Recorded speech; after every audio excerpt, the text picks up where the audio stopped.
Que Dieu vous bénisse richement. Nous remercions le Seigneur pour la grâce qu'il nous a accordée de venir ce soir dans sa...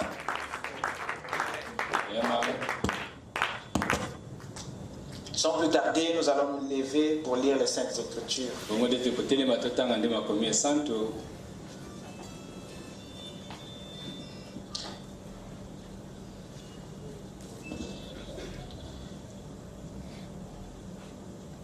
Nous allons lire dans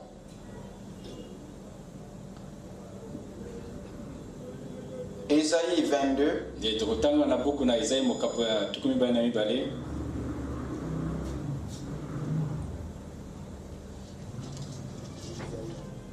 Nous allons commencer dans l'Ancien Testament. Ensuite, nous irons dans le Nouveau Testament.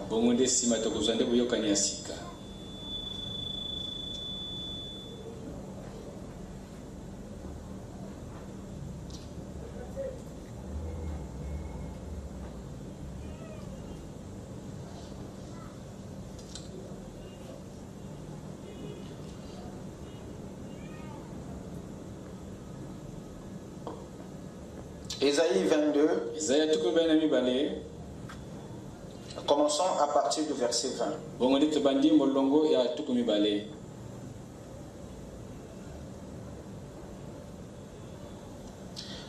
En ce jour-là, j'appellerai mon serviteur Eliakim, fils de Ilkija. Je le revêtirai de ta tunique. Je le ceindrai de ta ceinture. Et je remettrai ton pouvoir entre ses mains. Il sera un père pour les habitants de Jérusalem et pour la maison de Juda. Je mettrai sur son épaule la clé de la maison de David. Quand il ouvrira, nul ne fermera. Quand il fermera, nul n'ouvrira. Je l'enfoncerai comme un clou dans un lieu sûr. Et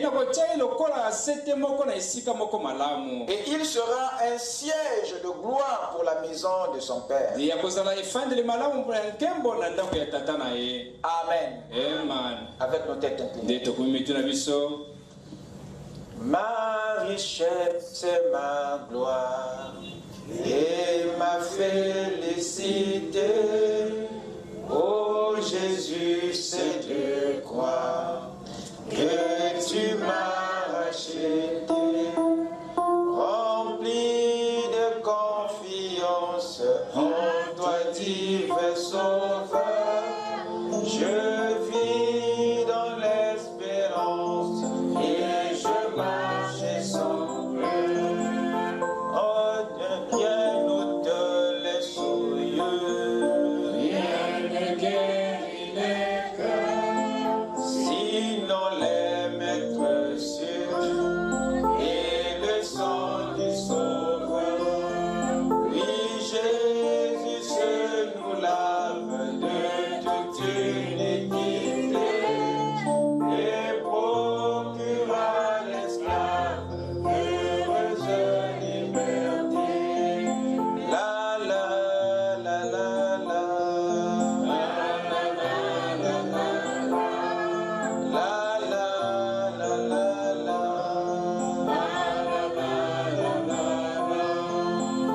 Seigneur notre Dieu, il est vrai Seigneur, que tu es le seul Seigneur qui ôte les péchés.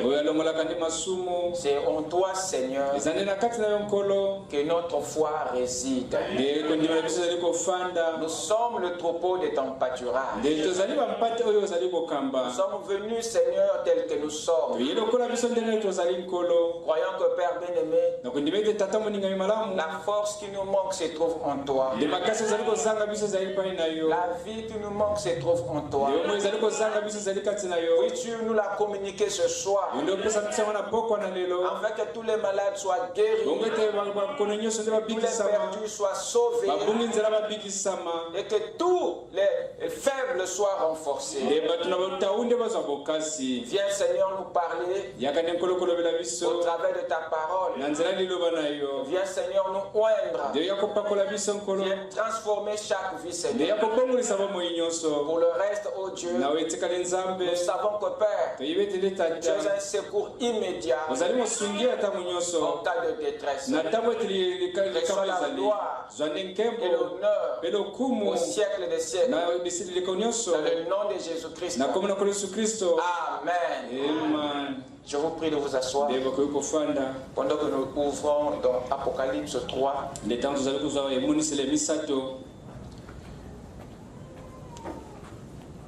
Versets 7 à 8.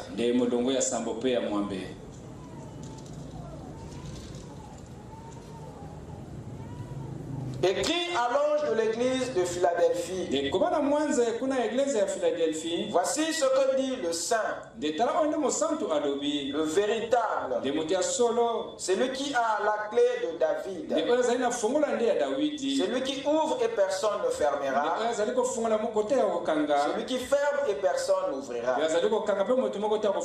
Je connais tes œuvres. Voici parce que tu as peu de puissance, que tu as gardé ma parole, et que tu n'as pas renié mon nom. J'ai mis devant toi une porte ouverte que personne ne peut fermer. Amen. Que le Seigneur bénisse sa parole dans nos âmes. Amen. Amen. Amen. Je vous salue ce soir dans le nom du Seigneur Jésus-Christ. Par la grâce de Dieu, nous allons essayer de conclure cette dernière clé,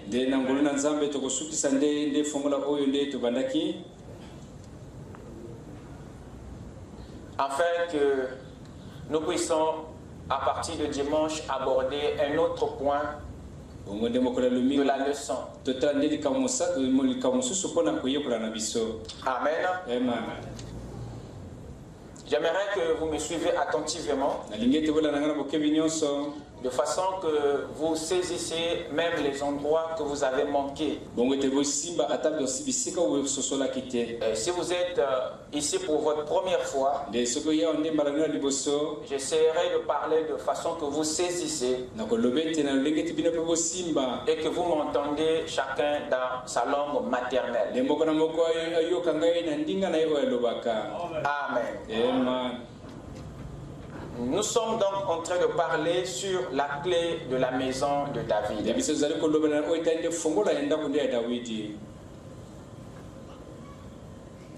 Nous avons vu que la maison de David avait une clé. Et cette clé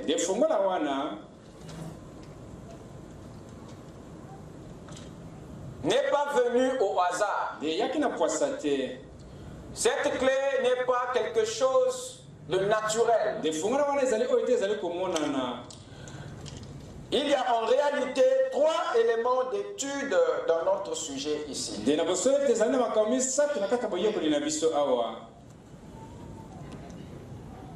Nous avons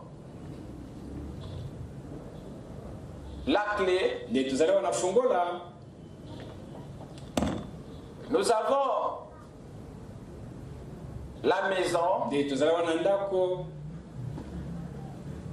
Nous avons David. Amen. Amen. La clé de la maison de David.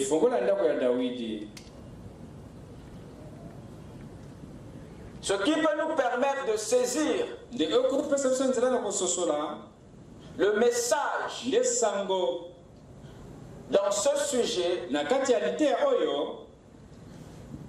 c'est l'exacte compréhension de ces trois détails, de ces trois éléments. Nous devons savoir qui est David, savoir ce que la Bible appelle par la maison, et connaître ce que c'est une clé. Afin de saisir l'élément surnaturel. Le but pour lequel Dieu se sert de la nature comme langage, c'est pour nous faire comprendre les choses spirituelles. Le meilleur langage de Dieu, c'est celui de la nature. Mais Dieu pointe des choses spirituelles en parlant de la nature.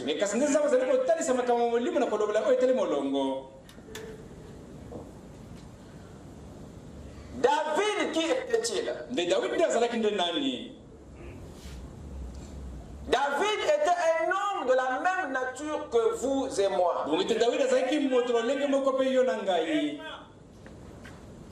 Qui était soumis aux mêmes réalités humaines que nous.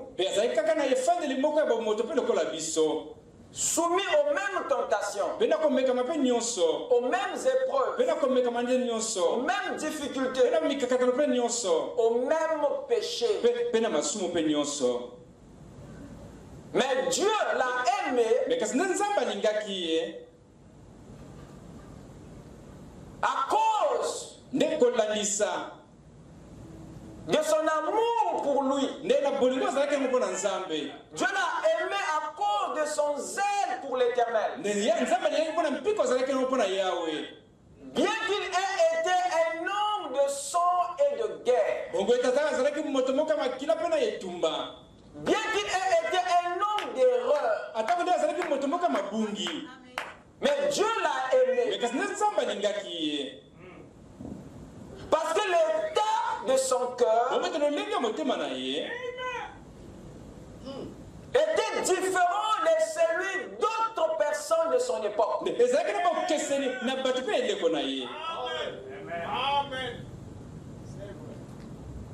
Dieu ne l'a pas aimé parce qu'il ne commettait pas de péché, non. Dieu ne l'a pas aimé parce qu'il était pur, non. Dieu l'a aimé parce que l'état de son cœur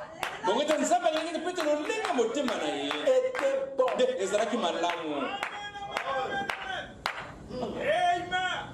Un juste n'est pas celui qui ne commet pas de péché. Un juste n'est pas celui qui ne commet pas d'erreur. Mais un juste est celui qui commet les erreurs, mais qui les arrange. Qui ne peut pas vivre avec. Je répète, un juste peut faire la même chose que le pécheur, que le perdu, que le méchant. Mais la seule différence, le cœur du méchant vit avec le mal, mais pas celui du juste.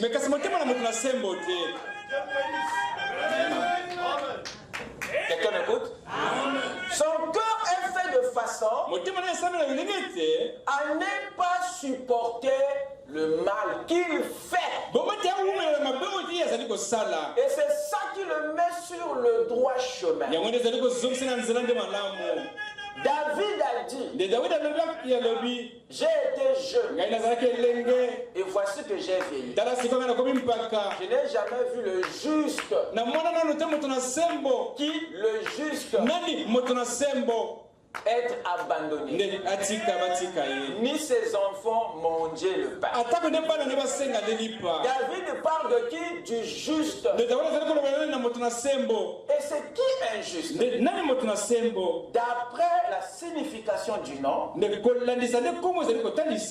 injuste, c'est un individu, voyez-vous, qui s'aligne derrière une loi. Vous êtes juste par rapport à quelque chose. Vous écoutez ça? Vous êtes juste par rapport à quelque chose. Le fait que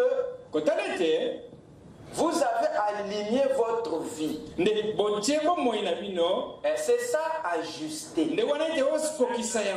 Quand vous vous ajustez, vous devenez juste. Le mot juste signifie aligné.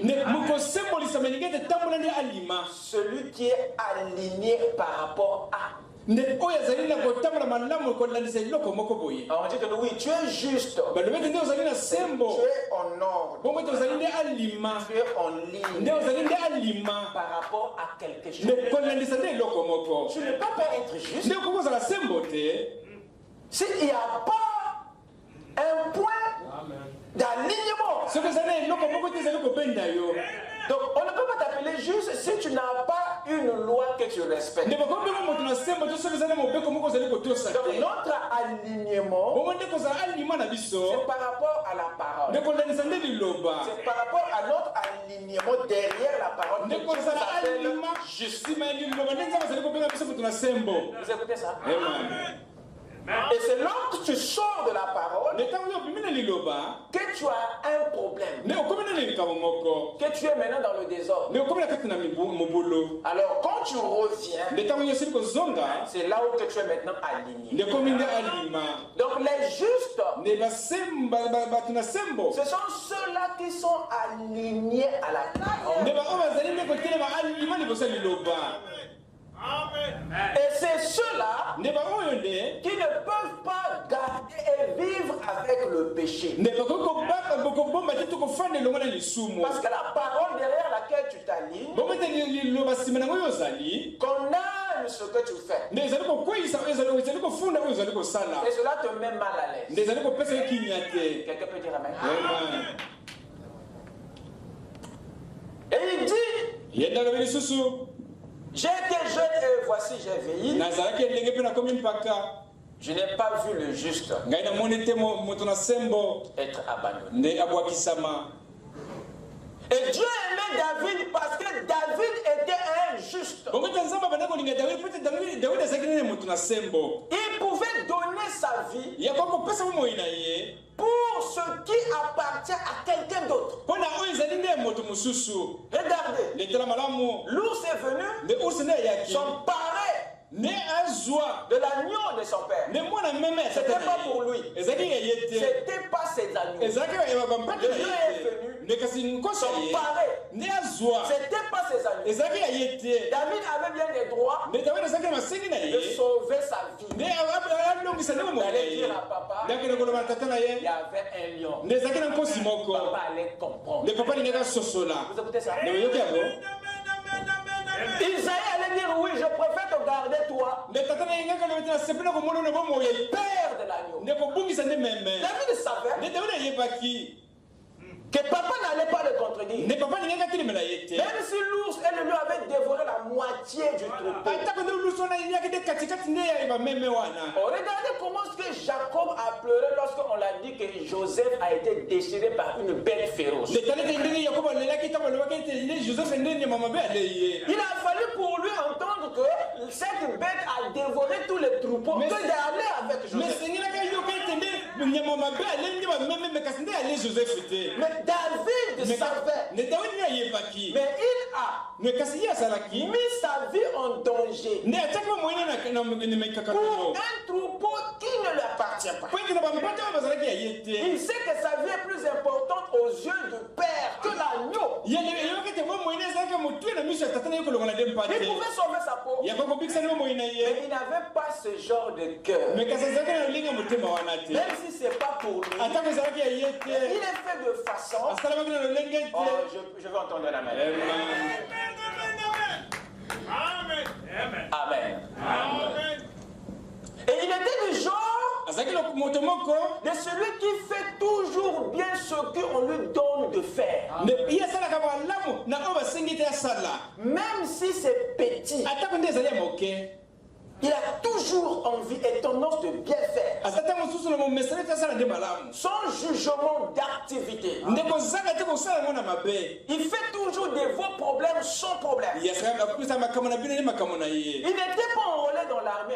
C'était ses frères qui avaient le numéro matricule. Mais quand il a appris qu'ils avaient un problème, David en a fait son affaire. Même ses frères l'ont dit, mais toi c'est quoi ton problème? Tu es encore jeune, tu veux résoudre les problèmes des adultes. Et Dieu aussi quand il regarde, il dit, mais ce gosse me fait plaisir. Parce que Jésus même à 12 ans, il a réglé le problème des docteurs dans le temps. Je vais entendre l'amen. Amen, amen, amen. Amen. Quand vous étudiez la vie, l'histoire de David, vous comprenez pourquoi Dieu l'aimait. Vous allez comprendre que Dieu n'avait pas tort de l'aimer. J'ai envie de te dire ce soir, parce que je sais, tu veux aussi être aimé de Dieu.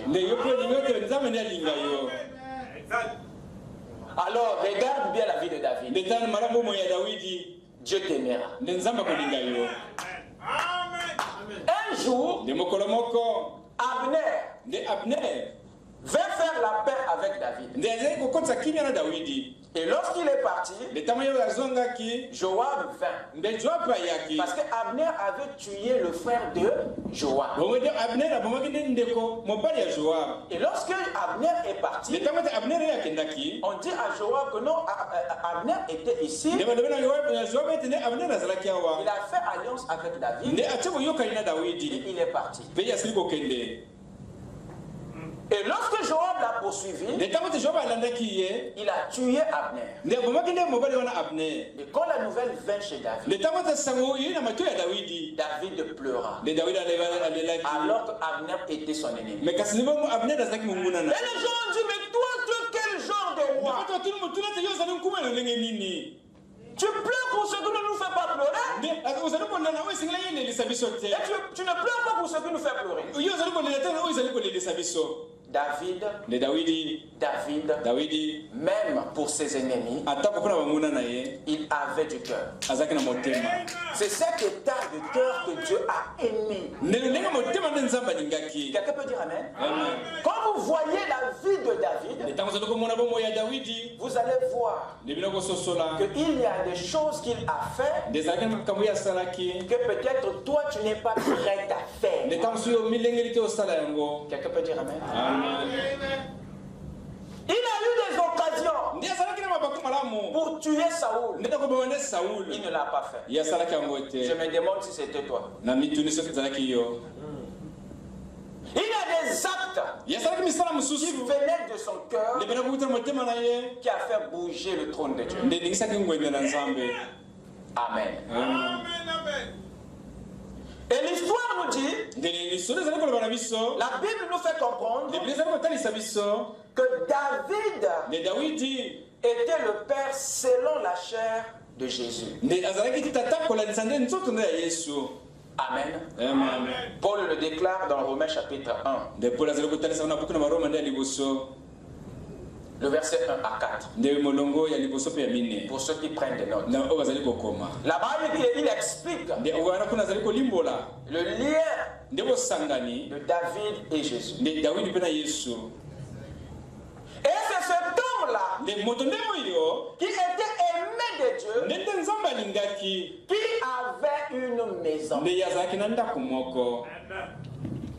C'est de sa maison dont il s'agit ici. La maison de qui? De David. Et cette maison, nous avons vu avec vous que ce n'était pas un bâtiment, mais une famille, une lignée, une descendance. Voyez-vous, un groupe d'individus issus des reins de David. Et non issu d'un bâtiment, mais issu d'un homme. Et c'est ça, sa maison. Amen. Et David avait une maison de 17 fils, sans compter les filles. Il a eu 6 fils qui sont nés à Hébron et 11 qui sont nés à Jérusalem. Ce qui donne 17. C'est un nombre très prophétique. 6, 11, 17. On va pas rentrer là-bas parce que ce n'est pas le jour. Donc voilà ce que David avait. Il n'a pas bâti un bâtiment, mais il a bâti des individus. Il n'a pas eu une maison, il a eu des hommes. Et la Bible appelle maison les enfants qui sont issus de lui. Ce n'est pas différent de toi. Tu as une maison. Tu t'amènes. Amen.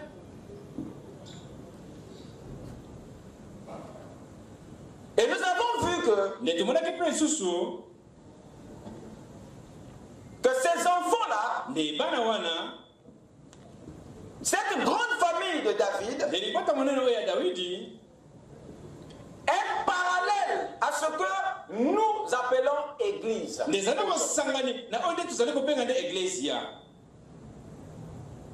Parce que l'église, c'est la maison de Dieu.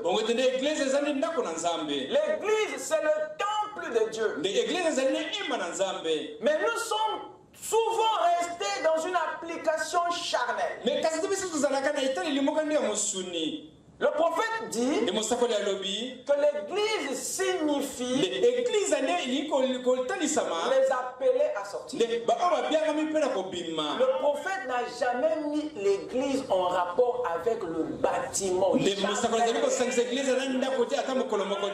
D'après sa signification, l'église n'a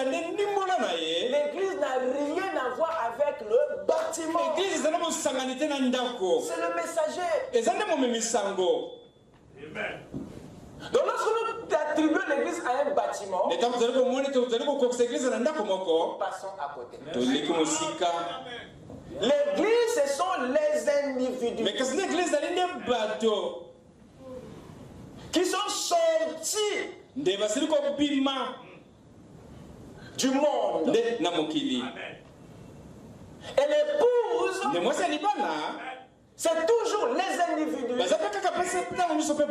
qui sortent de l'église. Quelqu'un m'écoute? Il n'y a pas de bâtiment. Il n'y a pas de bâtiment. Alors quelle est la place du bâtiment? Non, le bâtiment c'est le lieu où l'église se réunit. Vous écoutez ça? S'il y a quelque chose que nous allons consacrer, c'est pas le bâtiment, mais c'est clair? Nous avons dans la Bible l'une des déclarations de Josué qui dit que moi et ma maison, nous servirons l'Éternel. Lesquels ont déjà lu cette déclaration? Qui a déjà lu cette déclaration? Que Dieu vous bénisse. C'est écrit là dans notre Bible. C'est Josué qui l'a dit un jour. Moi et ma maison, nous servirons qui? L'Éternel. Josué ne parlait pas de lui et du bâtiment. Je parle à moi-même. Il parlait de lui et ses enfants. Il parlait de lui et sa famille. Il parlait de lui et sa descendance. La Bible appelle maison, famille. Amen. Donc lorsqu'on parle de la maison de David, on parle des hommes et des femmes qui sont sortis de cet homme. Quelqu'un peut dire Amen? C'est très important. C'est très capital. Et c'est cette maison qui avait une clé.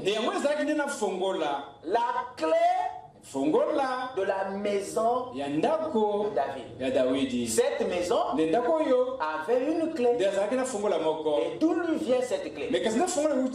Cette clé vient de David. La clé que David a utilisée toute sa vie, c'est celle-là qui est devenue la clé de sa maison. Quelqu'un m'écoute? La maison l'a eu de leur père. Parce que c'est cette clé-là qui a permis à David d'ouvrir toutes les portes, d'avoir du succès. C'est cette clé qui l'a servi. Quelqu'un m'écoute? David n'a pas voulu partir avec. Il a aimé laisser la clé à la maison. Il a voulu transmettre la clé à sa famille, afin que sa famille ait les mêmes bénédictions que le père, grâce à cette clé. Que la maison soit en mesure d'ouvrir les portes, d'avoir le contrôle, comme le père l'a eu. Quelqu'un peut dire Amen. Cette clé que David détenait n'était pas quelque chose de naturel, d'ordinaire. Quelqu'un m'écoute?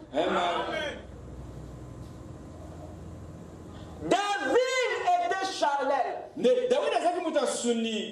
sa clé était spirituelle. David était un humain, mais sa clé était divine. David était naturel, mais sa clé qu'il détenait était surnaturelle. Il n'a pas laissé quelque chose de naturel à sa famille. Il a laissé quelque chose de divin, de sacré, de surnaturel. La chose qui a fait de lui grand, la chose qui lui a donné des victoires, le vrai héritage de David à sa famille, c'était cette clé.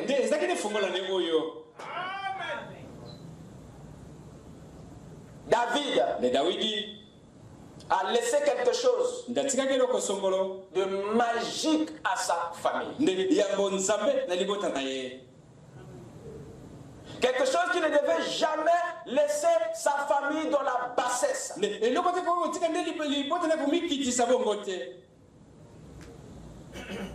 c'est grâce à cette clé que David a tout fait dans sa vie.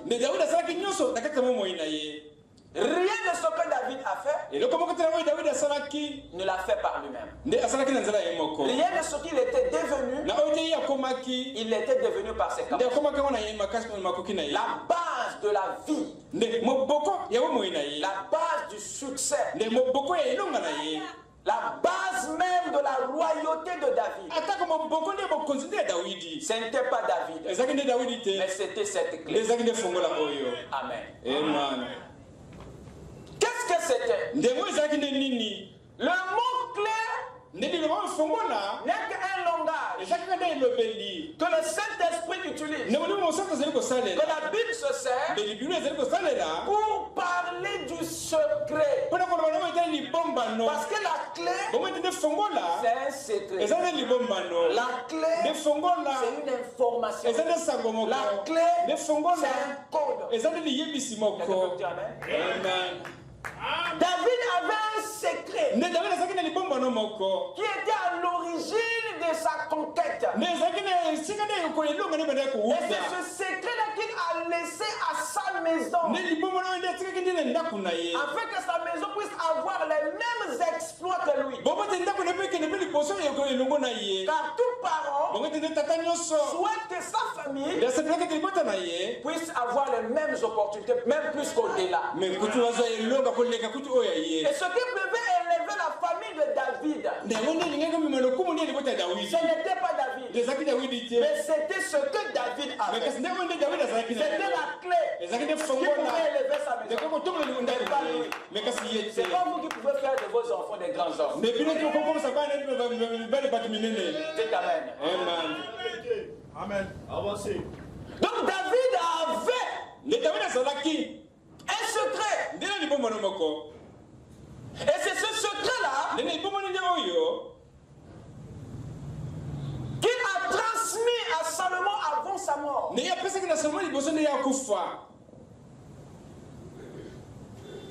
Vous avez lu avec moi dans le livre de la Bible ici comment est-ce que David a transféré, comment est-ce qu'il a communiqué cette clé à Salomon. La Bible nous fait savoir dans 2 Samuel verset 7, 2 Samuel 7, pardon, chapitre 7, le verset 8 à 11.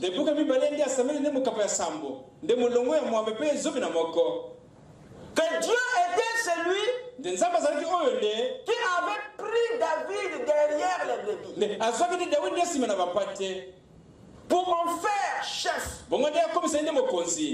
Alors qu'il était derrière les brebis, même pas devant. Donc cette écriture montre la position inférieure qu'avait David avant que Dieu ne vienne dans sa vie. Qu'est-ce que tu étais avant que Dieu ne vienne? Il y a toujours une différence avant Dieu et après son passage. Amen. La Bible nous montre que c'est Dieu qui avait pris David derrière les brebis pour en faire des murs rois. C'est Dieu, voyez-vous, qui était avec David partout où il marchait. C'est Dieu qui est celui qui avait exterminé tous les ennemis de David. C'est Dieu qui avait rendu son nom grand. C'est Dieu qui lui avait donné une demeure. C'est Dieu qui avait planté Israël pour qu'il ne soit plus perturbé par les Philistins. Ce n'était pas David. C'est Dieu.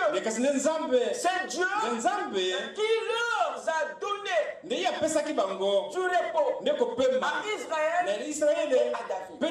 Vous voyez que David n'était rien dans ses victoires. David était rien dans tous ses privilèges. Il avait quelque chose qui était à l'origine de sa royauté, de ses victoires. Amen. Et ce soir, si tu ne mets pas la main sur la clé de la maison de David, c'est difficile que nous ayons la victoire. Parce que cette clé est quelque chose de surnaturel. Et c'est Dieu qui était la clé de David. C'est Dieu qui était le secret de David. Et c'est ce Dieu-là que David a transféré, a transmis, a laissé à Salomon avant de mourir. Nous avons lu ça dans 1 Roi 2, verset 1 à 4. Comment est-ce que David était en train de remettre son secret à Salomon, de façon que Salomon ait du succès dans toutes ses entreprises, grâce à l'Éternel, à sa parole, à ses lois. Amen. Amen. Le but de ce transfert était que sa maison, sa descendance, sa famille puisse avoir les solutions à tous les problèmes par cette clé, par ce secret. Il savait que sa maison aurait des problèmes, mais il ne pourrait les résoudre que grâce à son Dieu. De la même manière que Dieu avait réglé les problèmes de David, il les réglerait aussi si la maison accepte le Dieu de leur père. Raison pour laquelle dans la Bible, de la Genèse à l'Apocalypse, il est question du Dieu de vos pères. Chaque fois que Dieu se révèle, il dit: je suis le Dieu d'Abraham, Isaac, Jacob. Il te rappelle que tes parents n'ont pas adoré un Dieu étranger. Moi, l'intention de Dieu est que lui devienne ton Dieu, la manière qu'il était celui de tes pères, afin qu'il agisse dans ta vie comme il a agi dans la vie de tes parents, voire même au-delà. Parce que le Dieu que nous servons, c'est un Dieu des générations. C'est un Dieu des générations. Il dit: je visiterai la justice jusqu'à 1000 générations. Vous écoutez ça? C'est un Dieu des générations. Un Dieu générationnel. Amen. Le Dieu que tu sers, arrange-toi de le transmettre à ta maison. Arrange-toi de le laisser à ta famille. Il y a des choses que Dieu a voulu faire, mais qui n'a pas fait, mais qui sont pour toi, mais qu'il doit faire après toi. Mais à condition qu'il y ait quelqu'un dans ta maison qui va garder le même Dieu. Amen. Quand il dit que j'ai été jeune, j'ai vieilli, je n'ai jamais vu le juste être abandonné, ni ses enfants manger son père. Le juste n'est plus là, mais les enfants de ce juste ne peuvent pas manger. Vous savez pourquoi? Parce que les bénédictions de leur père les visitent. C'est le Dieu de leur père. Amen. Dieu ne traite pas qu'avec vous. Tel que vous êtes là assis, il n'y a pas que vous qui écoutez. Vos semences écoutent. Il n'y a pas qu'à vous que Dieu parle. Mais Dieu s'adresse à vos semences et à vos enfants qui ne sont pas encore nés. Et quand ils viendront, vous devez les transmettre la clé qui a fait de vous une bonne personne. Et c'est comme ça que le Dieu qui agit avec vous fera plus avec votre famille. Moi et ma maison, nous servirons les Dieu. Je savais que la maison doit avoir le même Dieu que le Père.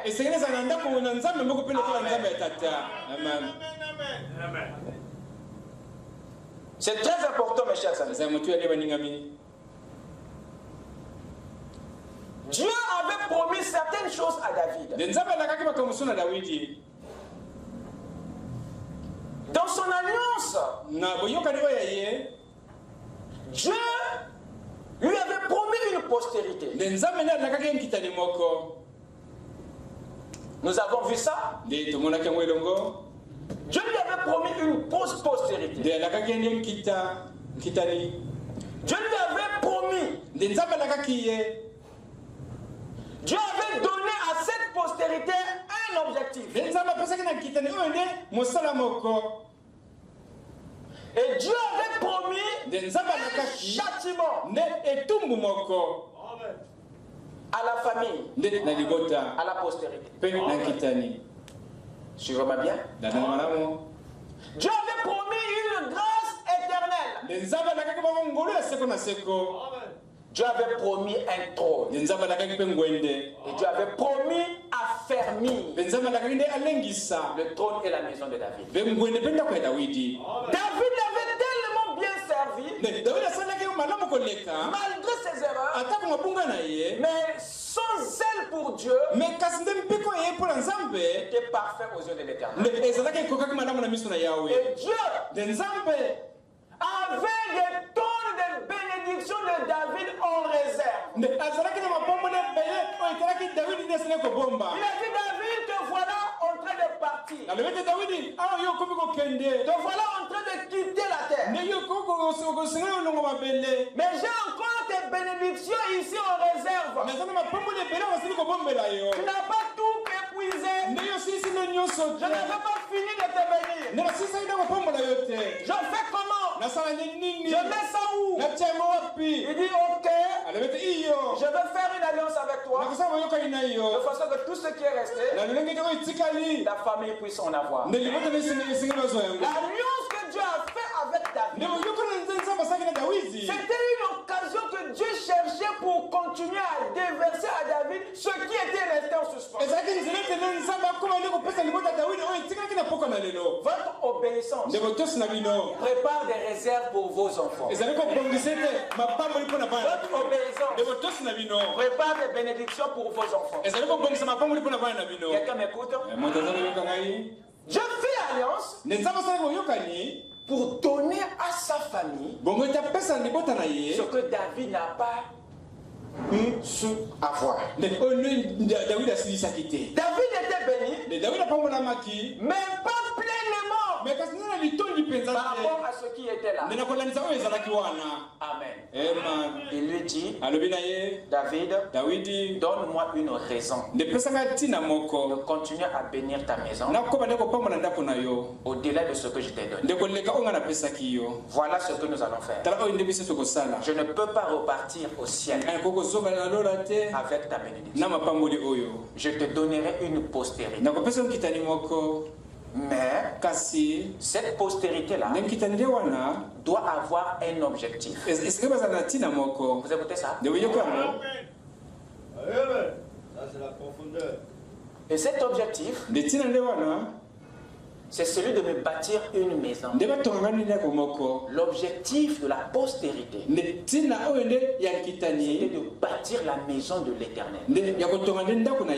Et Dieu lui dit, mais en dehors de ça, je le châtierai. Le châtiment dont il parle, c'est pas le rejet, mais c'est la correction. Et je lui donnerai une grâce éternelle, de façon que cette maison existe de façon permanente.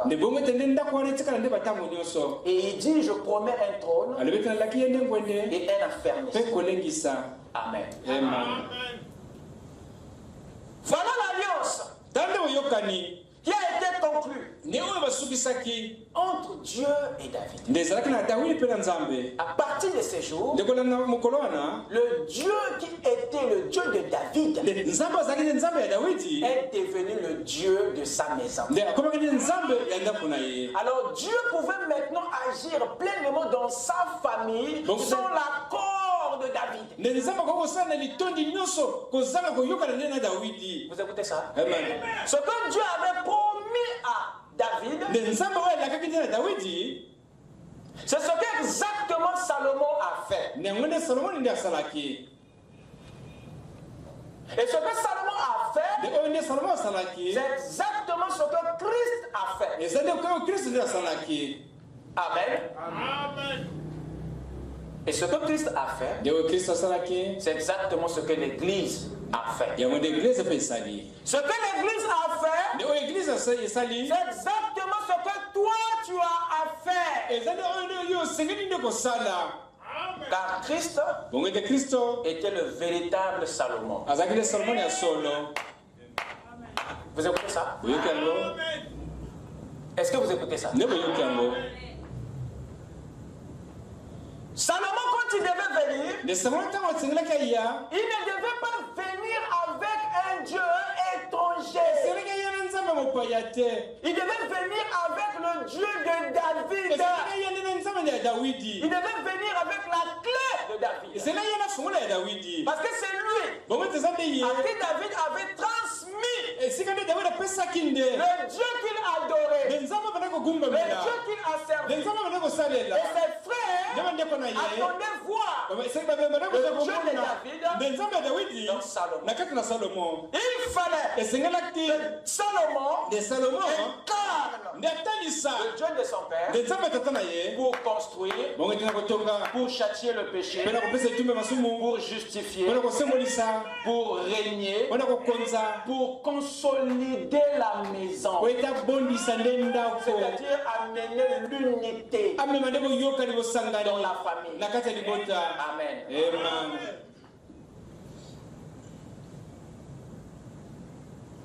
Et quand Christ est venu, la Bible dit quelque chose de très intéressant. De très très intéressant. Dans Apocalypse 3, versets 7 à 8, nous venons de le lire. C'est lui qui a la clé de qui? De David. Pour dire que il est celui qui vient avec le Dieu de David. Et il dit ça dans l'âge de Philadelphie. Parce que Salomon devait venir avec la clé de son père, David, pour résoudre les problèmes de la maison. Vous écoutez ça? Parce que les problèmes de la maison, ça ne devait pas être un homme, mais ça devait être un Dieu. Raison pour laquelle David a transmis Dieu, afin que Dieu soit celui qui va tout résoudre dans sa famille, mais au travers un canal qui est Salomon. Et tout ça pointait Christ, qui était le vrai fils de David, qui était le véritable Salomon. Et lui, à l'accomplissement des temps, quand il vient, il devait venir avec le Dieu de la famille, avec la clé de qui? De David. Il vient avec le secret qui avait établi David. Il vient avec le secret qui avait fait de David grand. Il vient avec la chose qui avait réglé les problèmes de David. Il vient avec le Dieu qui avait servi David pour avoir des solutions dans la famille. Et Christ, à l'âge de Philadelphie, le 6e âge, il vient dans l'église de Philadelphie, qui est sa famille. Parce que le père l'a établi chef de l'église. La Bible dit Dieu est le chef de Christ. Christ est le chef de l'église. Christ vient avec le Dieu de son père. Car Dieu était en Christ. Réconcilié. Christ, quand il vient avec une divinité. Il vient avec une divinité pour bâtir une église qui est la maison de son père. Durant les âges, il est venu pour bâtir l'église. Amen. Et deuxièmement, pour châtier tous les péchés qui se commettent dans l'église. Durant les âges, Christ a châtié le péché de sa maison. Voilà pourquoi il est dit que le jugement, c'est le châtiment. Il commence où? Dans la maison de Dieu. Tu as une maison. Tu as une famille. Ce n'est pas un bâtiment. Mais c'est vous. Amen. Il vient pour traiter le péché, châtier le péché. Ce n'est pas pour vous rejeter. Oui, c'est vrai. Lorsque tu attaques, lorsque tu châties, tu as l'impression que papa ne m'aime pas, que maman ne m'aime pas, que Dieu ne m'aime pas. Tu as l'impression que le pasteur ne m'aime pas. Non, c'est Christ. Christ le châtier le mal. Parce qu'il a besoin de toi. Il n'a pas besoin de t'empêcher. Même Jésus à la croix, le Père l'a abandonné. Parce qu'il avait le mal. Il doit le châtier. C'est au travers de ce châtiment qu'il doit te séparer avec le péché. Parce que si tu restes avec le péché, le châtiment là changera de dimension. Quand ça change de dimension, ça passe au rejet. Parce que tu deviens réprouvé. Dieu ne peut plus te garder. Quelqu'un peut dire Amen? Il châtie ceux qu'il aime. C'est son amour qui fait qu'il attaque le mal. Et c'est pas tout. C'est une expression de sa grâce. Cette grâce est éternelle. Vous lirez avec moi quelque chose de vraiment sacré. Quelque chose de très important. Allons-y dans Chronique 21, verset 7.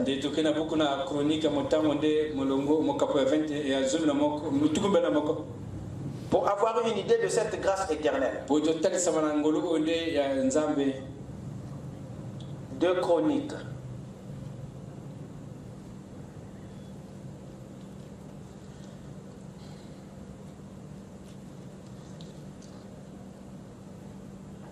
De Chroniques 21.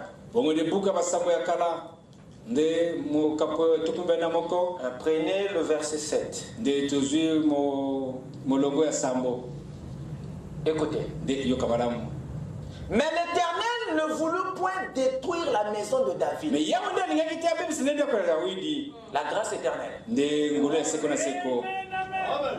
L'Éternel ne voulut point détruire la maison de David.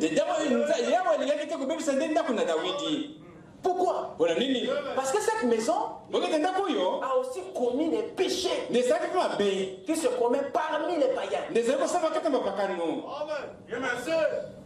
Dieu ne voulut pas. Mais ça ne veut pas dire qu'il tolérait il châtiait tout le péché. Mais il ne pouvait pas les rejeter.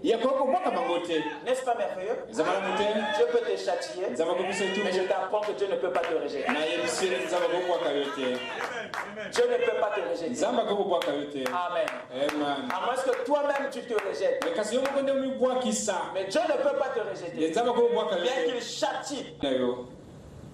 Continuez la lecture. Mais l'Éternel ne voulut point détruire la maison de David. Si vous lisez ce chapitre un peu plus haut, vous allez découvrir qu'il y avait là un descendant de David qui avait dérouté, et Dieu avait tout le droit de faire ce qu'il voulait. Mais il était retenu par cette alliance. Il dit, mais l'Éternel ne voulut point détruire la maison de David à cause de l'alliance qu'il avait traitée avec David et de la promesse qu'il avait faite de lui donner toujours une lampe à lui et à ses fils. Cette alliance ne s'était jamais arrêtée à David. Et David n'était pas la cible de Dieu dans cette alliance. C'était les enfants. Quelqu'un peut dire Amen? Il y a 8 alliances dans la Bible. 8 alliances. Et le comportement de Dieu vis-à-vis de nous dépend de ces alliances. Tout ça, ça a commencé en Éden. Il y a eu une alliance que Dieu avait fait en Éden, que l'homme avait brisé. Et après Dieu a fait une autre avec Adam déchu. Amen. Et au fur et à mesure, il en a fait encore une autre. Avec Abraham, il a fait une autre. D'abord avec Noé. Il a fait avec Abraham. Il a fait avec Israël à Sinaï. Il en a fait avec David. Dans cette alliance dont nous parlons ici, fait partie des 8 alliances. Et ensuite vers l'alliance de Golgotha. Celle que Jésus a fait avec nous. Ceci est le sang de l'alliance nouvelle. L'alliance de Golgotha. Mais il y a une dernière. Et la dernière alliance, qui est la 8e, n'est que la dernière partie de l'alliance de Golgotha. Mais dans cette dernière partie de l'alliance de Golgotha, se trouve la plénitude de toutes les alliances. C'est l'alliance d'Apocalypse 10, 1 à 11. Là-bas, vous trouverez toutes les alliances. Vous voyez un ange qui descend, un ange puissant qui descend. Et il faut maintenant dire que c'est Christ. Dans sa venue. Vous écoutez ça? Il descendait avec un livre ouvert. Le livre de la loi. Et la Bible dit qu'il avait l'arc-en-ciel sur sa tête. C'est pas celui de Noé, ça. Amen. Vous verrez là-dedans. Vous retrouverez toutes les alliances. Et c'est dans cette alliance où il a été dit à l'épouse de prophétiser à nouveau. Amen. Nous n'allons pas parler parler encore sur les alliances. Mais je vous montre ici comment est-ce que Dieu se comporte avec nous. Et l'importance de ces alliances. C'est ça qui oblige Dieu de tenir sa parole. Et ça nous oblige nous aussi d'être juste par rapport à sa parole. Amen. Amen.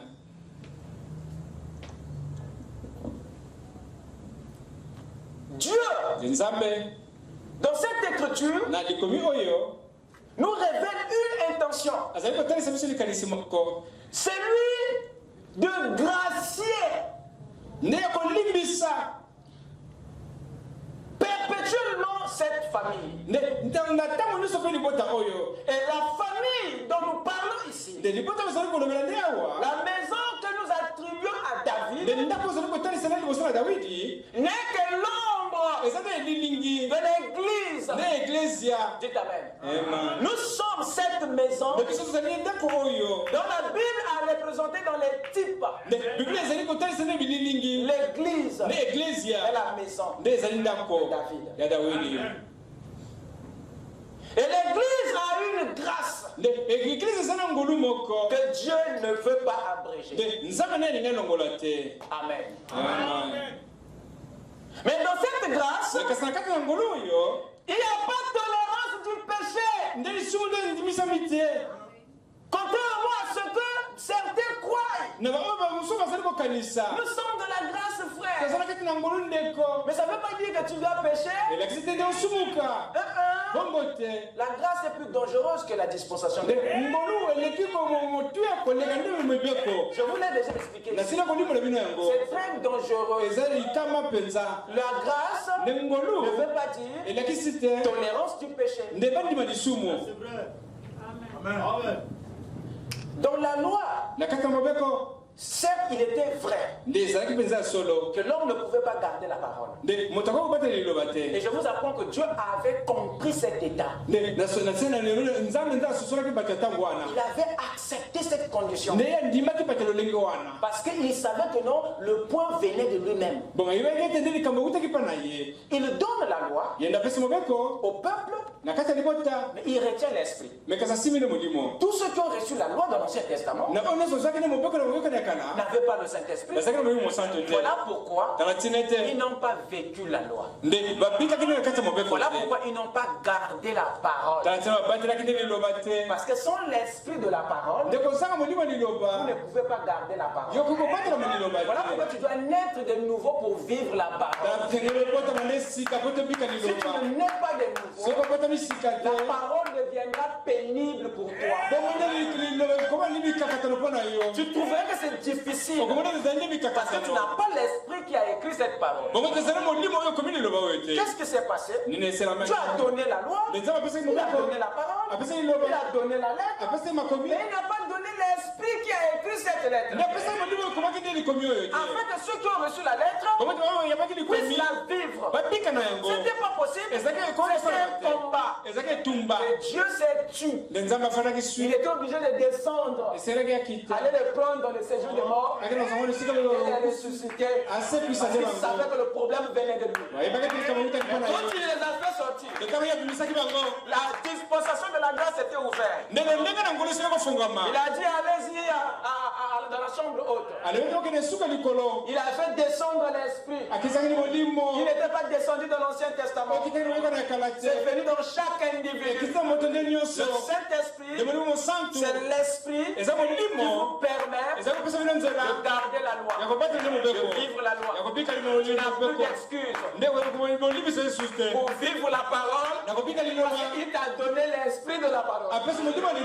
Bon, où est la tolérance? Tu amènes le péché, tu es foutu. Le châtiment va se transformer en rejet. Et c'est fini. Même si tu as goûté les dents célestes, il n'y a plus de pardon. Oh, je parle à moi-même. Ne blaguez pas avec la grâce. Ça tue plus que la loi. Parce que Dieu veut te pardonner par rapport à quoi? Il manque pas le Saint-Esprit. Le Saint-Esprit, Tu es même dans la dispensation du Saint-Esprit. Parce qu'il y en a trois. La dispensation du Père. Là-bas, Dieu était au-dessus. Il n'était pas dans l'homme. Vous comprenez? Donc même sa propre dispensation le condamne. Lui. Il ne peut pas beaucoup demander à cette époque-là. Parce que même lui-même, il était en dehors de l'homme. Vous savez ça? Et après, il s'est rapproché. Dieu avec l'homme. La dispensation du Fils. Et après, Dieu est venu dans l'homme. La dispensation du Saint-Esprit. Dis-moi, sur quelle base tu ne vas pas vivre la parole? Qu'est-ce que tu vas lui dire? Je t'ai donné le Saint-Esprit. Pourquoi tu ne vis pas la parole? Toutes les raisons sont remplies pour t'envoyer en enfer. Vous écoutez ça? Ne vous trompez pas. La grâce. Oh. Et malgré ça, vous voyez donc il était déterminé. Il était déterminé à accorder une grâce éternelle à l'église, à la famille, à la maison. La grâce éternelle n'est plus un problème pour Dieu lorsqu'il sait que vous avez le Saint-Esprit. Ce n'est plus une perte pour lui. Ce n'est plus une erreur de vous accorder une grâce éternelle. Parce que l'esprit qui est en vous, ce n'est pas un esprit de péché. Vous écoutez ça? Cet esprit jugera le péché. Il fera que vous ne gardez pas le péché. Amen. Amen. Afin que vous puissiez régner. Remarquez une chose. Dans cette écriture, Dieu montre à tous ici son engagement à la maison de David. Il dit Dieu, malgré, il ne voulut point. Lisez bien. Il n'a pas dit qu'il ne voulut pas. Il ne voulut point. Ça montre un engagement qui n'a pas de limite. Qu'est-ce qui motivait tout ça? Pourquoi Dieu protégeait? Nous avons l'impression que Dieu protège le mal dans cette famille. Dieu protège le mal dans l'église. Non. Dieu protégeait la maison de David. Il devait le faire parce que le péché avait aussi sa place d'être corrigé. Il devait veiller à cette maison parce que le Messie devait sortir de la maison de David. La chose qui allait régler la question du péché définitivement allait sortir de la maison de David. Donc Dieu devait protéger ces sémences-là. Le chevauchement de ces sémences, Dieu devait protéger ce qu'il avait. C'était la chose de la fin. Comme le Messie devait sortir de la maison de David, Dieu devait veiller. Amen. Joseph, le fiancé de Marie. La Bible dit qu'il était de la maison de David. Donc si Dieu ne veillait pas, il n'allait pas avoir ce type. Le père adoptif doit veiller qu'il sort de cette maison. Il devait protéger les arrière-grands-pères de Joseph pour que Joseph vienne. Parce que l'esprit paternel qui devait accompagner Jésus devait sortir de cette maison. Vous écoutez ça? Marie Maria qui a conçu en dehors du péché, de façon immaculée, est sortie de la maison de David. Les deux. Vous voyez, je veillais. Cette alliance, c'était pour Jésus. Ça n'avait rien à voir avec David. Dieu, la Bible dit, hein, il voit la fin dès le commencement. Lorsqu'il intéresse tout ce qu'il fait, c'est la fin. Il te protège ici à cause de ce que tu portes. Vous avez vu ça? Il te protège contre les accidents parce que tu as une âme qui doit être construite. Le Fils de Dieu, c'est pas ton corps. Le Fils de Dieu, c'est pas ton esprit. L'enfant de Dieu, c'est ton âme. C'est à cause de lui que Dieu guérit le corps. C'est à cause de lui que Dieu bénit le corps. Tout ce que tu amasses, c'est pour lui. Amen. Parce que Christ, le vrai Salomon, devait venir avec cette divinité pour construire une maison à son Père. Dieu n'habite pas dans ce qui est fait des mains d'hommes. Je répète, Dieu n'habite pas dans ce qui est fait des mains d'hommes. Il n'habite que dans ce qui est fait de ses propres mains. Vous m'avez pas compris. Je répète. Dieu n'habite pas dans ce qui est fait des mains d'hommes. Vous allez me dire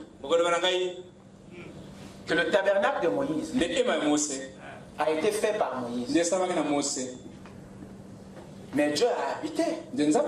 On a vu la colonne de feu dans le lieu très saint. N'est-ce pas vrai?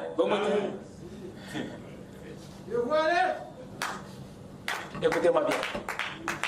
L'idée de bâtir le temple, le tabernacle, la pensée venait de Dieu, mais pas la réalisation. La pensée venue de Dieu, mais c'est Moïse qui a réalisé. C'est Moïse qui a fait. Avec les Bétzalil. Vous écoutez ça? Voilà pourquoi ça a porté le nom de Moïse. Dieu a dit Moïse, c'est un tabernacle. Voilà pourquoi vous appelez ça le tabernacle de qui? De Moïse.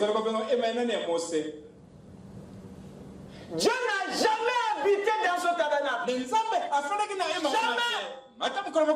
Pas aucune fois. Je répète, Dieu n'a jamais habité parce que ce tabernacle a été fait des mains d'hommes. Par conséquent, il ne devait pas habiter. Si Dieu n'a pas habité, il faisait quoi dessus? Il faisait quoi dans le lieu très saint? Dieu a séjourné. Il n'a pas habité.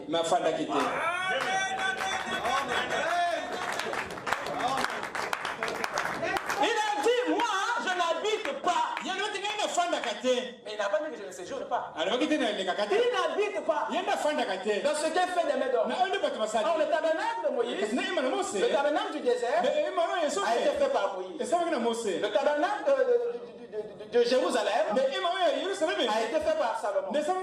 Il n'a pas habité, mais il a séjourné dans ces temples. Mais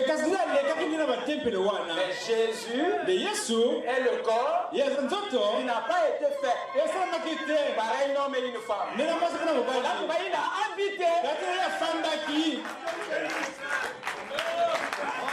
Vous écoutez ça?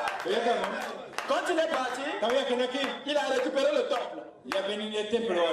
Dans la résurrection, même dans l'ascension, Dieu n'a voulu rien laisser, ni les orteils, ni les ongles. Dieu a tout récupéré parce que c'était sa maison. Dieu quand même. Mais celui de Moïse a été détruit. Celui de Salomon, Nabucodonosor a cassé. Dieu quand même. Mais celui de Jésus Il a tout récupéré. Il a ressuscité. Tout récupéré. Jusqu'aux ongles. Vous étiez tous là. Vous voyez comment il partait. Amen. Voici mon fils dans lequel je prends plaisir. Amen. Et tu ne peux pas compter le temps qu'il fera dans ce corps. Compte. Amen. Le corps a été divinisé. Mais la colonne de feu que vous voyez là, sur la tête du prophète, mais c'est le corps. C'est un corps. Dieu est dans ce corps. Ce corps a plusieurs noms. On appelle ça logos, colonne de feu. C'est le même corps qui devient colonne de nuit. C'est un corps. Amen.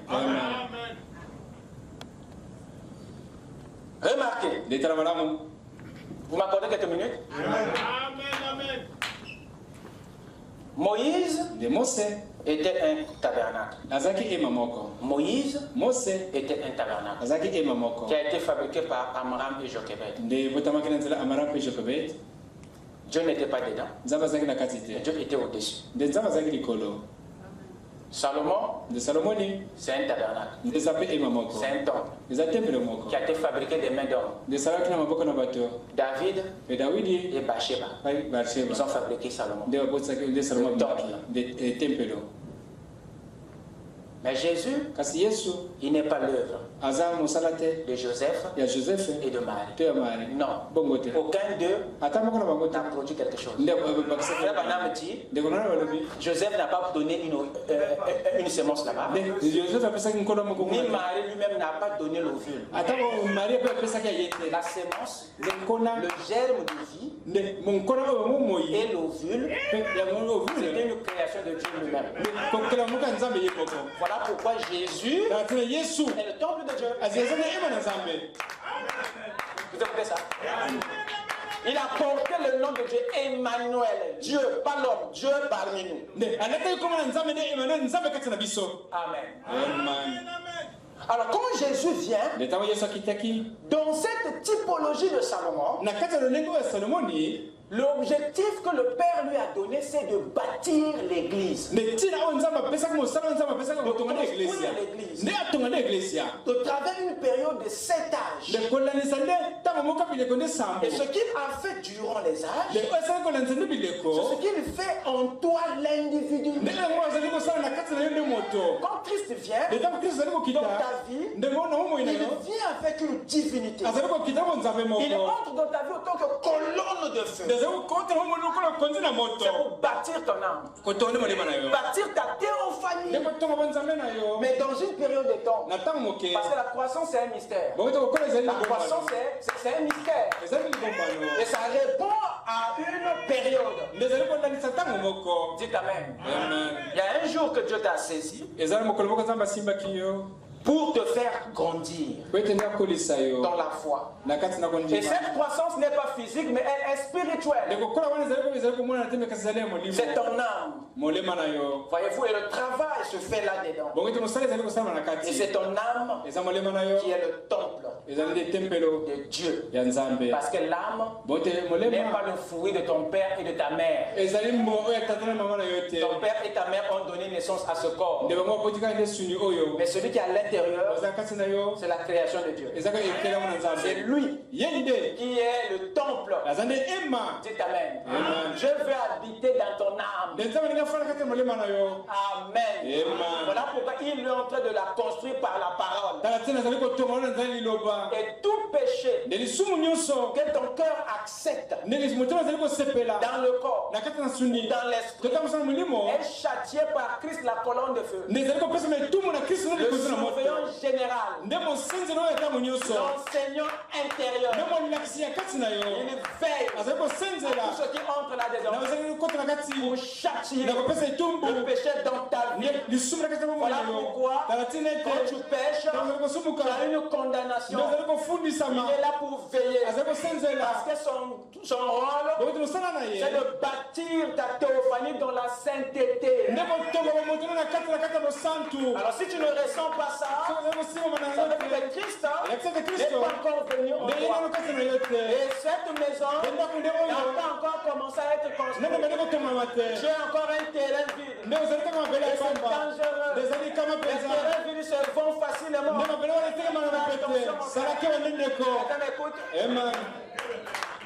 C'est très important. C'est le travail de Christ dans l'individu. Et tout ça, il veut te donner un trône. Après qu'il ait régné. Parce que ce qu'il poursuit, c'est le règne. C'est le règne. Le millénium. Voyez-vous, le millénium. Dès lors que Christ reçoit une place dans ton âme, dès lors qu'il règne, automatiquement, toi aussi, tu reçois une couronne. Quand Christ s'assoit dans ton âme, toi aussi tu règnes sur l'esprit et le corps. C'est à ce moment-là que le corps peut t'obéir. Et avant ça, tu obéis aux passions de la chair. Raison pour laquelle tu ne peux même pas te battre lorsque le corps te dit allons dans les boîtes de nuit. Tu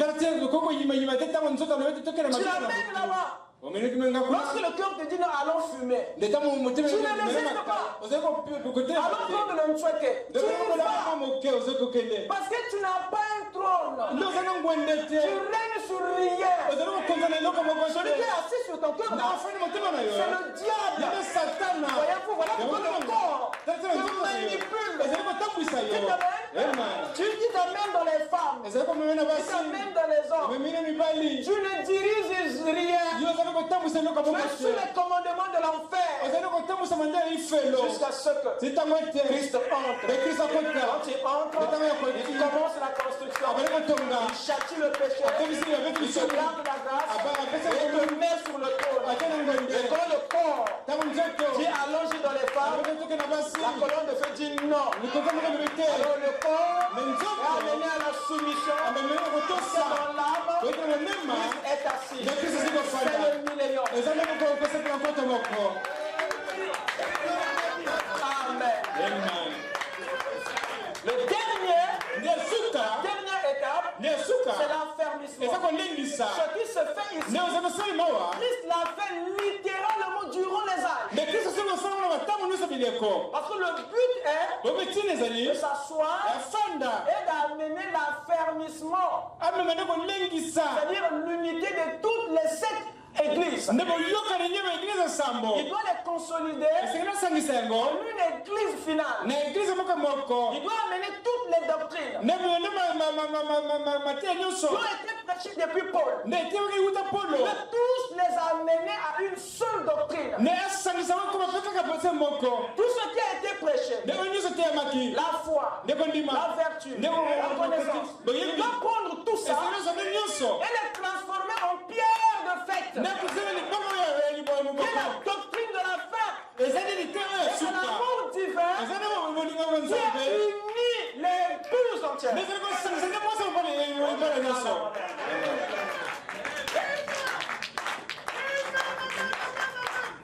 Amen. C'est le travail de Christ dans l'individu. Le travail de Christ durant les âges. Lui, le fils de David, il vient avec cette clé pour accomplir tout ça. Je vais terminer dans Ésaïe 22.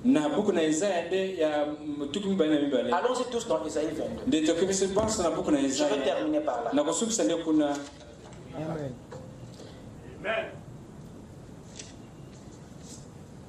Ésaïe 22. Le verset 15 au verset 19,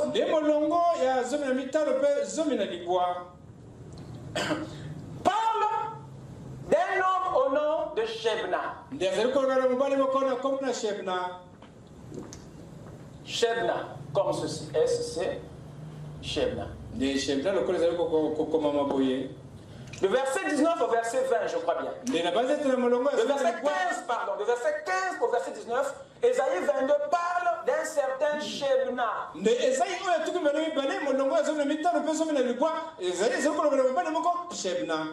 Et du verset 22, du verset 20 au verset 23, Ésaïe parle de Eliakim. Voyez-vous? Les deux personnes différentes. Et Ésaïe parle de Shebna qui était un étranger, mais qui occupait une fonction d'influence dans la maison du roi. La Bible dit qu'il était gouverneur dans le palais d'Ézéchias. Mais ce Shebna, c'était un étranger. Il n'était pas de la maison de David. Mais il régnait au-dessus d'Eliakim. Alors Eliakim, regardez même son nom. Il y a Eli et il y a Hakim. Eli, c'est Dieu en hébreu.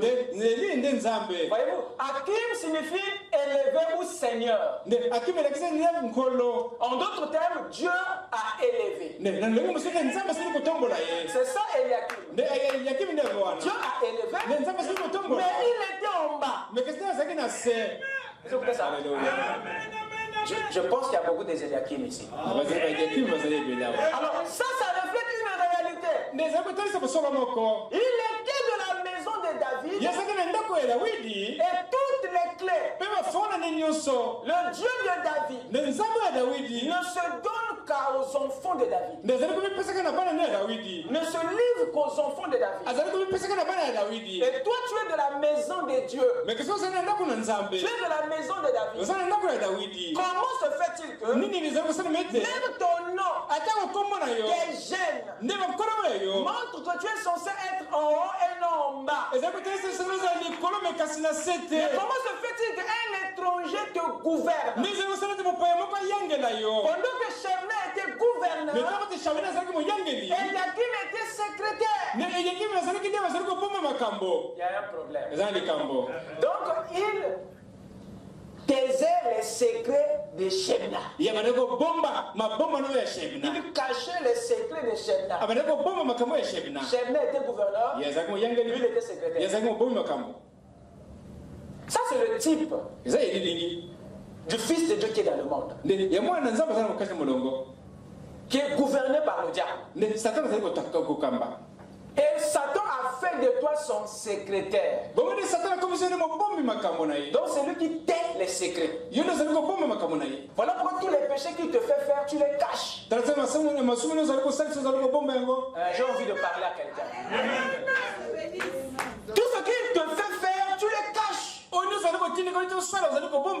Parce que tu fais taire les quoi? Les secrets. Mais tu étais censé cacher les secrets de Dieu pour les révéler. Mais voilà que tu caches celui de Satan, Shebna, pour ne même pas les confesser. Parce que tu as beaucoup des idées. Tu te dis que si je confesse, on ne va plus me regarder de la même manière. Le pasteur ne va pas me comprendre. Si je comprends Dieu mieux que toi, ce n'est pas tes problèmes que je vais bien comprendre. Je ne vais pas bien comprendre. Je répète. Si déjà je comprends Dieu mieux que toi, ce n'est pas toi que je ne vais pas bien comprendre. Et ces péchés inconfessés, c'est ça qui bloque votre avenir. C'est ça qui détruit votre vie. C'est ça qui est à l'origine des maladies. Vous n'êtes pas fait pour les garder. Dites Amen. Ne sois pas le secrétaire de Satan. Je veux que ce soir, en sortant là, que tu sois libre. Et tout ce que le diable t'a chargé de garder, que tu les déposes à la croix. Ce n'est pas une bonne fonction. Tu es un enfant de la maison de David. Ta position, ce n'est pas celui de cacher les secrets, mais de révéler les secrets. Dites Amen. Dieu ton Père n'a pas caché les mystères. Il les a révélés. C'est sa nature. Il ne cache rien. Pourquoi toi tu caches? Même le 7e saut, il l'a révélé. Pourquoi toi tu caches le 10e? Oh, je parle à quelqu'un. Je ne sais pas si le 10e existe même. Le 10e saut, c'est le saut du péché. Amen. Shebna était au-dessus d'Eliakim. Alors que son nom, c'est Dieu a élevé. Mais il n'est pas. Voilà pourquoi Dieu, quand il a regardé les origines d'Eliakim, quand il a regardé la signification de son nom, Dieu était fâché à la place d'Eliakim. Parce que les gens d'Eliakim ne connaissaient pas ses origines. Il vient d'une maison qui a une alliance. Il n'est pas censé être là où il était. Voilà pourquoi Dieu, en mémoire de David, il a pris la décision, alors que Eliakim ne le savait pas. Et Dieu décide de lui remettre les clés de la maison de David. Dites Amen. Parce qu'en restant sous Shebna, il ne peut pas résoudre les problèmes de sa maison. Lorsque tu évolues dans le péché, quand tu vis dans la souillure, il n'y a pas un problème que tu vas résoudre. Tu vas rien résoudre dans ta famille. Même dans l'église, la maison de Dieu, tu ne vas pas rien résoudre. Pourquoi? Parce que ta vie est teintée du mal. Ta solution ne pourra pas nous bénir. Il faut que tu quittes de là. Mais remercie le Seigneur parce qu'il te connaît par ton nom. Et il connaît ton alliance. C'est à cause de ça qu'il te transmet le secret de David. Afin que tu viennes avec pour résoudre les problèmes de ton église, résoudre les problèmes de ta maison, résoudre les situations de ta famille. Et Dieu est la clé. Dieu est le secret avec lequel tu peux tout résoudre. Dis Amen. Nous avons besoin que tu nous présentes Dieu. C'est la seule chose qui peut nous satisfaire. Des solutions venant de la parole. Pas des solutions venant de la tête. On en a marre de la philosophie. On en a marre des arguments. Nous voulons de la parole. Nous voulons la révélation. Des problèmes réglés par la parole. Parce que la parole, c'est Christ. Et Christ, c'est Dieu. Et Dieu, c'est lui qui était le secret de David. La clé de David. Viens avec lui et nous serons satisfaits. Et nos problèmes, nous ferons des solutions. Est-ce que je peux entendre la main? Que le Seigneur vous bénisse. Le temps est parti.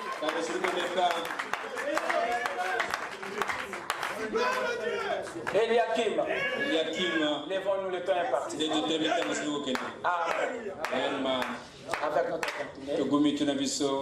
Mon Dieu, plus près de toi.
chacun puisse prier.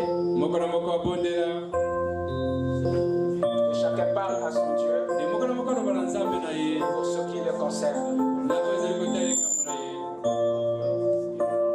Élevons tous nos voix. Demandons à Dieu de nous venir en aide afin de saisir son objectif dans notre vie.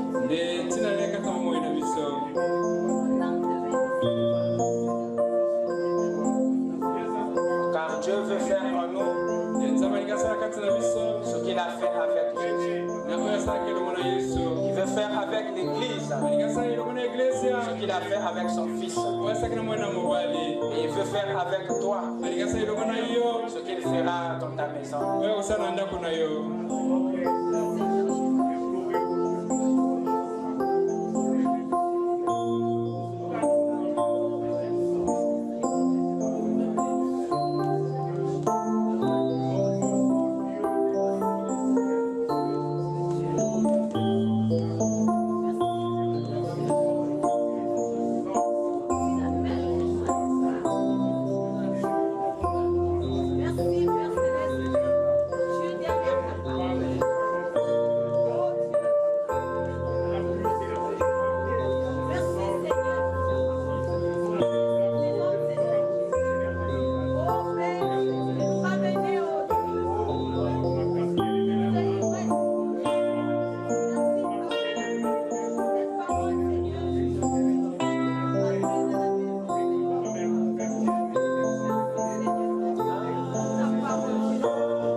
D'accorder la victoire à tout enfant de Dieu ce soir. Oh Dieu, laisse que chacun rentre chez lui rempli de ta divinité, Seigneur.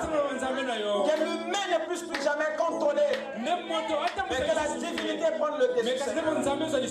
Puisses-tu te déverser en chacun de nous, parce que tu es la clé que Jésus avait amenée pour amener l'Église dans la perfection. Merci à toi, Seigneur.